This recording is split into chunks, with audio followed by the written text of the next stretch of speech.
अंश और अंशिका को हमने बरामद किया था। जांच के दरमियान पुलिस ने कुल 13 लोगों को गिरफ्तार किया जो इस पूरी गैंग में शामिल थे। 13 एक्यूज्ड जिनमें महिलाएं और पुरुष शामिल हैं, उन्हें बंगाल से, बिहार से और झारखंड के विभिन्न स्थानों से हम लोगों ने जो है सो गिरफ्तार किया है। वो बच्चियां एक पर्टिकुलर एज को प्राप्त हो जाती हैं तो उसके उनसे जो है सो अनैतिक देह व्यापार का भी धंधा करवाने की बात जो है वो सामने आई है। धुरवा के वो 2 बच्चे आपको याद हैं जो अपने घर से मात्र 300 मीटर की दूरी पर गायब हो गए थे।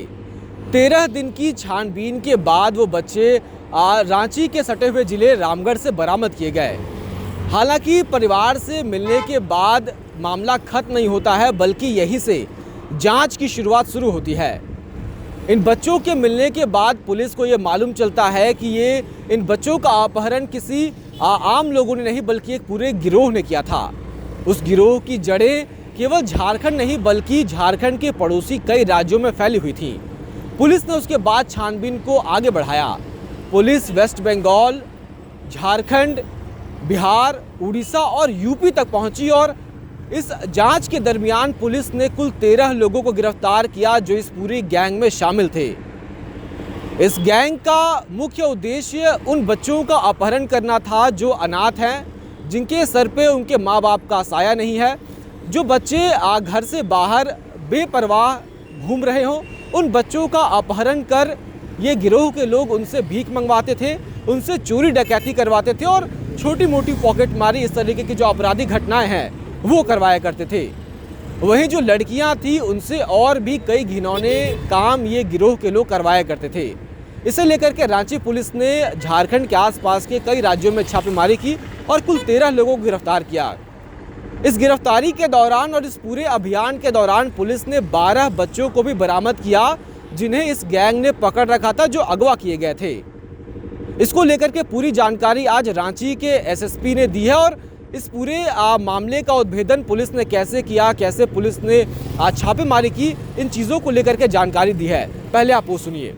हमने पूर्व में चोरी हुए अंश और अंशिका को हमने बरामद किया था, जैसा कि आप लोग जानते हैं। अभी कुछ केसेज ऐसे भी हैं जो कि अनसुलझे हैं, जैसा कि कुरमांझी का मैटर आ रहा है, परंतु जब हमने इस नेक्सस को इन्वेस्टिगेट किया तो हमें ये जानकारी समझ में आई कि एक बहुत बड़ा गैंग है और जो गैंग की ऑपरेट कर रहा है, ये गैंग बंगाल, बिहार, उड़ीसा, यूपी, झारखंड इन सभी स्टेट्स में ऑपरेट करता है।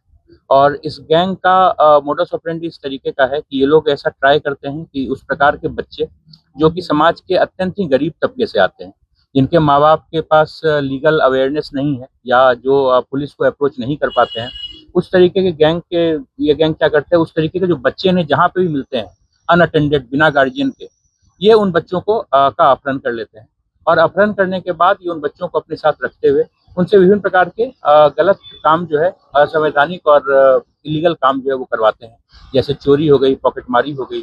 और इसके साथ साथ जो बच्चियां इनको मिलती हैं उसके साथ जब वो बच्चियां एक पर्टिकुलर एज को प्राप्त हो जाती हैं तो उसके उनसे जो है सो अनैतिक देह व्यापार का भी धंधा करवाने की बात जो है वो सामने आई है हमारे। इसी क्रम में एसआईटी ने लगातार काम करते हुए हम लोगों ने कुल 13 एक्यूज्ड जिनमें महिलाएं और पुरुष शामिल हैं, उन्हें बंगाल से, बिहार से और झारखंड के विभिन्न स्थानों से हम लोगों ने जो है सो गिरफ्तार किया है। और गिरफ्तार करने के बाद बहुत सारे हमें बच्चे प्राप्त हुए, जिन बच्चों का हमने वेरिफिकेशन करवाया तो अभी तक हमें पता चला है कुल 12 बच्चे ऐसे हैं जिनका अपहरण अलग अलग जगह से किया गया है, जिसमें कि कुछ बच्चे रांची से किए गए हैं। रांची से कुल 3 बच्चे अपहरण किए गए हैं जो कि बरामद हुए हैं, 2 खादगड़ा से और एक जगन्नाथपुर के मौसीबाड़ी से अपहरण किया गया था। और इसके अलावा हमें संबलपुर से अपहृत बच्चा, बरियातू जो लातेहार का एक स्थान है, वहाँ से कुछ अपहरण किए गए बच्चे, कुछ बच्चियाँ धनबाद की और कुछ लोहरदगा से, जो कि विगत 2-3 साल में डिफरेंट टाइम्स में इन लोगों का अपहरण जो किया गया था। इन सभी बच्चों को बरामद किया गया है और बरामद करने के बाद हम लोग जो आगे की कानूनी कार्रवाई होती है वो कानूनी कार्रवाई कर रहे हैं। जब तक बच्चों के परिवार का हम लोग सत्यापन करते हैं तब तक जिला प्रशासन के द्वारा जो भी आवश्यक सुविधाएं हैं वो उन्हें मुहैया कराई जा रही हैं और एसआईटी का जो ये कार्य अभी आगे भी जो है कंटिन्यू रहेगा। तो भले ही देर से सही, लेकिन रांची पुलिस की नींद इस पूरे घटनाक्रम के बाद खुली है और पुलिस ने तत्परता दिखाते हुए राज्य में ही नहीं बल्कि राज्य के आसपास के जो राज्य हैं उनमें भी छापेमारी की है और इस पूरी गैंग को धराशाही करने का प्रयास किया है। हालांकि देखने वाली बात होगी कि झारखंड पुलिस की ये तत्परता केवल इस मामले तक ही सीमित रहती है या अन्य जो मामले हैं उन पर भी झारखंड पुलिस इसी रफ्तार से, इसी तीव्रता से एक्शन लेती है और उन लोगों को भी सलाखों के पीछे पहुंचाने का काम करती है। हालांकि आप इस पूरे मामले को कैसे देखते हैं, कमेंट में लिखकर हमें ज़रूर बताएं। हमारा नाम शुभम राय है और आप इस वक्त ओंकार झारखंड देख रहे हैं।